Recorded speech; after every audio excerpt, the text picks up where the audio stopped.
কেমন আছেন আপনারা সবাই? তো আজকে হীরা এবং তমা মিলে আমাদের 3টি মুরগির বাচ্চা ফুটেছে, কিন্তু এদের মা নেই। কারণ এই ডিমগুলো আমরা অন্যখান থেকে এনে দিয়েছিলাম, তো ওদের জন্য একটি ঘর বানিয়ে দিচ্ছে। যে বাচ্চাগুলোকে দেখিয়ে দিই, এই যে কুকুরটিটি তাদের নাম।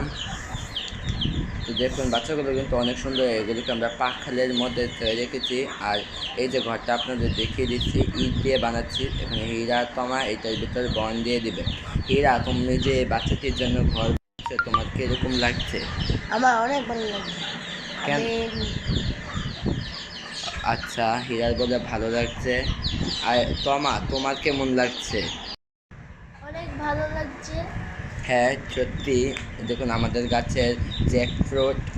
আর এই যে দেখুন, এখানে আমরা মুরগিদের ঘরটা বানিয়ে তারপর এটাতে খাবার দিয়ে ছেড়ে দিলাম কুকুরটিকে। তাদের তিনজনের মধ্যে কিন্তু খুবই মজা পাচ্ছে। দুইজনও আস্তে আস্তে ভালোভাবে নিজেদের মানিয়ে নেবে। তো আমরা সকালে এগুলোকে এখানে রাখবো, আর বিকাল টাইমে নিয়ে যাবো। তো এগুলোর উপর এভাবে একটি ঝুঁকিনি দিয়ে তারপর খুলে দিলাম। এদের দেখেই দিচ্ছি এরা কোথায়, দেখতে পাচ্ছি না। যে ওই যে খাবারের এদিকে, তো তমা এদিকে একটা পুতুল এনে দিল, যাতে ওরা এটা নিজেদের মা মনে করে এবং পুতুলের নিচে যে ঘুমাতে পারে। তো তাদের ভালো কাজের জন্য একটি লাইক করবে।